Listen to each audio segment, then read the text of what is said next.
স্বৈরাচার সরকারের প্রধানমন্ত্রী শেখ হাসিনাকে জুলাই আগস্টের মানবতাবিরোধী অপরাধের নির্দেশনা এবং উস্কানি সহ ৫ অভিযোগে অভিযুক্ত করে তদন্ত প্রতিবেদন জমা দিয়েছে আন্তর্জাতিক অপরাধ ট্রাইব্যুনালের তদন্ত সংস্থা।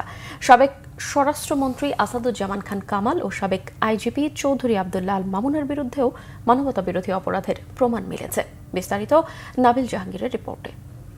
জুলাই আগস্টে দেশব্যাপী সংগঠিত ফ্যাসিবাদ বিরোধী আন্দোলন দমনে নির্বিচার হত্যাযজ্ঞ সহ বিভিন্ন মানবতাবিরোধী অপরাধে জড়িয়ে পড়ে আইনশৃঙ্খলা রক্ষা বাহিনী। সোমবার স্বৈরাচার সরকারের সাবেক প্রধানমন্ত্রী শেখ হাসিনা, সাবেক স্বরাষ্ট্রমন্ত্রী আসাদুজ্জামান খান কামাল, সাবেক আইজিপি চৌধুরী আবদুল্লাহ আল মামুনের বিরুদ্ধে জুলাই আগস্টের মানবতাবিরোধী অপরাধের মামলার তদন্ত শেষে প্রতিবেদন দাখিল করে ট্রাইব্যুনালের তদন্ত সংস্থা। প্রতিবেদনে জুলাই আগস্ট হত্যাযজ্ঞের মাস্টারমাইন্ড শেখ হাসিনাকে নির্দেশদাতা উল্লেখ করে ৫ অভিযোগে অভিযুক্ত করা হয়। প্রথম অভিযোগটা হচ্ছে যে তিনি এই মানবতা বিরোধী অপরাধ সংগঠনের উস্কানি দিয়েছিলেন, প্ররোচনা দিয়েছিলেন ১৪ই জুলাই তারিখে সংবাদ সম্মেলনের মাধ্যমে আন্দোলনরত শিক্ষার্থীদেরকে রাজাকারের বাচ্চা, রাজাকারের নাতিপুতি, রাজাকার এইসব বলেছিলেন। দ্বিতীয় যে অভিযোগটা এখানে করা হয়েছে তদন্ত রিপোর্টে, যেটা আমরা দেখেছি, সেটা হচ্ছে সরাসরি নির্দেশ। আমাদের তদন্ত সংস্থা তদন্তে শেখ হাসিনার কিছু টেলিফোনিক কনভারসেশন যেগুলো জব্দ করেছেন, একাধিক কনভারসেশন, অনেকগুলো কনভারসেশন, যেখানে তিনি বারবার সুস্পষ্টভাবে নিশ্চিত করেছেন যে তিনি রাষ্ট্রীয় সকল বাহিনীকে নির্দেশ দিয়েছেন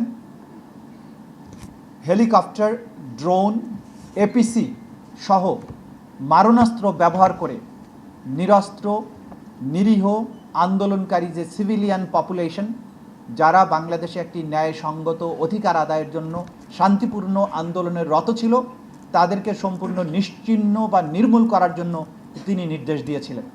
প্রতিবেদনে বলা হয়, শেখ হাসিনার নির্দেশে জুলাই আগস্টে ১৫০০ জনকে হত্যা, ২৫,০০০ জনকে আহত, নারী ও শিশুদের প্রতি সহিংসতা, হত্যার পর লাশ পুড়িয়ে দেয়া, আহতদের হাসপাতালে নিতে ও চিকিৎসায় বাধা দেওয়ার মতো নৃশংস অপরাধ সংগঠিত করে আইনশৃঙ্খলা রক্ষা বাহিনী। প্রায় ১৫০০ লোককে হত্যা করা হয়েছিল। এই রিপোর্টের প্রাপ্ত তথ্য অনুযায়ী ২৫,০০০-এর অধিক মানুষকে গুলি করে আহত করা হয়েছিল। এই রিপোর্টে প্রাপ্ত তথ্য অনুযায়ী নারীদের উপরে বিশেষভাবে সহিংসতা করা হয়েছিল। এই রিপোর্টে আমরা আরও পেয়েছি টার্গেট করে শিশুদেরকে হত্যা করা হয়েছিল। আমরা এই রিপোর্টে পেয়েছি যে হত্যাকাণ্ডের পরে তাদেরকে লাশ এবং জীবিত মানুষকে একত্রিত করে লাশ পুড়িয়ে দেওয়া হয়েছিল। এই তদন্ত রিপোর্টে আমরা আরও তথ্য প্রমাণাদি পেয়েছি। আহতদেরকে হাসপাতালে নিতে বাধা দেওয়া হয়েছিল, যারা শহীদ হয়ে গিয়েছে তাদের পোস্টমর্টেম করতে বাধা দেওয়া হয়েছিল, ডাক্তারদেরকে চিকিৎসা দিতে বাধা দেওয়া হয়েছিল। হাসপাতালে প্রধান আসামি শেখ হাসিনা নিজে গিয়ে সেখানে চিকিৎসকদের বলেছিলেন যে এই সমস্ত ভর্তি রোগীদের যেন কোনো চিকিৎসা দেয়া না হয়, এবং অনেক রোগী যন্ত্রণা সহ্য করতে না পেরে যখন হসপিটাল পরিত্যাগ করতে চেয়েছিলেন, তাদেরকে হসপিটাল থেকে পালিয়ে যাওয়ার বা কোনোভাবে চলে যাওয়ার সুযোগ দেওয়া হয়নি, যাতে করে তাদের ক্ষতস্থানগুলো পচে যায়, গ্যাংগ্রিন হয়, কেটে ফেলতে হয়, সেরকম ব্যবস্থা করার জন্য নির্দেশ দিয়েছিলেন। এরকম সরাসরি তথ্য প্রমাণাদিও আমাদের তদন্ত সংস্থা পেয়েছে, যেটা আমাদের কাছে দাখিল করেছে।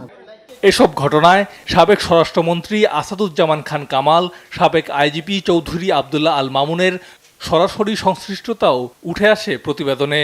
প্রতিবেদন বিচার বিশ্লেষণ শেষে আন্তর্জাতিক মান বজায় রেখে আনুষ্ঠানিক অভিযোগ দাখিল করা হবে বলে জানিয়েছে প্রসিকিউশন।